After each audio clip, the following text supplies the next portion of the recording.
नागरिकता संशोधन अधिनियम को लेकर सुप्रीम कोर्ट में कानूनी लड़ाई शुरू हो चुकी है और सुप्रीम कोर्ट ने फिलहाल सीएए को अंतरिम रोक लगाने से इनकार कर दिया है। सुप्रीम कोर्ट ने कहा है कि इस मामले की सुनवाई जो है 9 अप्रैल को होगी और केंद्र सरकार को जो इस कानून के लागू करने पर रोक लगाने की जो अर्जियां हैं उस पर भी नोटिस जारी किया है।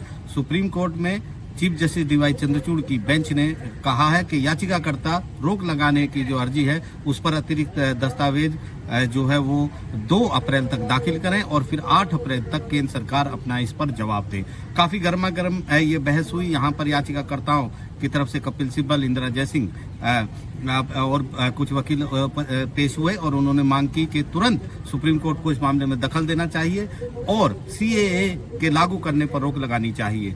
उनकी ये भी दलील थी कि 4 साल तक सरकार ने कुछ नहीं किया और अब अचानक ये कुछ दिन पहले नियम लागू कर दिए गए, जबकि जब पहले सुनवाई हुई थी तो उस समय केंद्र सरकार ने कहा था कि अभी कुछ होने नहीं जा रहा है, नियम अभी लागू नहीं है, नियम अभी बनाए नहीं गए हैं, इसलिए अभी कुछ होने नहीं जा रहा है। इसलिए सुप्रीम कोर्ट में किसी ने स्टे करने की मांग नहीं की थी और सुप्रीम कोर्ट ने इसे स्टे नहीं किया था। कपिल सिब्बल ने यह भी कहा कि अब अगर सुप्रीम कोर्ट में फैसला लंबित रहते समय लोगों को नागरिकता दे दी गई इस अधिनियम के तहत तो फिर उसे वापस करना इम्पॉसिबल हो जाएगा, असंभव हो जाएगा। इसलिए सुप्रीम कोर्ट को इसमें दखल देना चाहिए और तुरंत इसके लागू करने पर रोक लगानी चाहिए, लेकिन सुप्रीम कोर्ट ने इससे इत्तेफाक नहीं रखा। इसके अलावा केंद्र सरकार की ओर से तुषार मेहता अपीयर हुए थे। उन्होंने कोर्ट को बताया कि कुल 237 पिटीशन यहाँ पर हैं, 20 अर्जियां कानून को लागू करने से रोकने की लगा दी गई हैं। लिहाजा केंद्र सरकार को वक्त चाहिए 4 हफ्ते का कि वो इस पर अपना जवाब दाखिल कर सके। कुछ अर्जियां अभी भी उनको मिली नहीं है, कुछ देर रात मिली थी, लेकिन याचिकाकर्ता विरोध कर रहे थे। याचिकाकर्ता कह रहे थे कि इतना वक्त नहीं दिया जाना चाहिए, वक्त जरूर दिया जाए लेकिन इस बीच सीए के लागू करने पर रोक लगा दी जाए।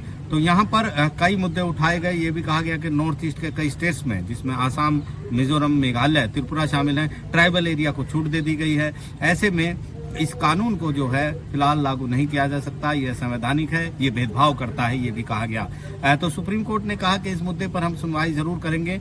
9 अप्रैल को इस मुद्दे पर एक अहम सुनवाई होने जा रही है। यहाँ पर सीए पर रोक रहेगी या नहीं रहेगी, ये सुनवाई भी आगे 9 अप्रैल को ही सुप्रीम कोर्ट करेगा।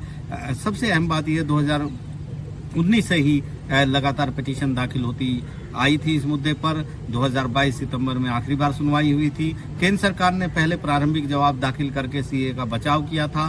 अब भी केंद्र सरकार की ओर से सॉलिसिटर तुषार मेहता ने ये कहा कि ये जो कानून है ये किसी की नागरिकता छीनता नहीं है। ये 2014 से पहले जो लोग आए हैं उन लोगों को जो प्रताड़ना के शिकार थे उन लोगों को मदद करने के लिए है, ये किसी की नागरिकता छीनने वाला नहीं है। यहाँ पर एक याचिकाकर्ता की तरफ से एनआरसी का मुद्दा भी उठाया गया तो सुप्रीम कोर्ट में सॉलिसिटर जनरल ने कहा कि वो साफ इस मुद्दे को करते हैं। 4 साल पहले भी इसी तरीके से कोर्ट के बाहर इस मुद्दे को भड़काने की कोशिश की गई। एनआरसी और सीए का कोई आपस में संबंध नहीं है, ये उन्होंने कहा। उन्होंने कहा कि वो अपना जवाब दाखिल करेंगे और इसके बाद एक सुनवाई होगी। लंबी चौड़ी याचिकाएं इस मुद्दे पर हैं, करीब 237 याचिकाएं हैं, जिसमें इंडियन यूनियन मुस्लिम लीग है, जयराम रमेश जो कांग्रेस से हैं, इसका अलावा डीएमके भी यहाँ पर पहुंची है। केरल ने भी एक सिविल सूट दाखिल किया है और असदुद्दीन अवैसी भी यहाँ पर पहुंचे हैं। और ये गंभीर मुद्दा है और अब जो है कानूनी लड़ाई जो है सीए को लेकर, राजनीतिक लड़ाई तो चल ही रही है, अब कानूनी लड़ाई भी सुप्रीम कोर्ट में शुरू हो गई है। नई दिल्ली से आशीष भार्गव, एनडीटीवी इंडिया।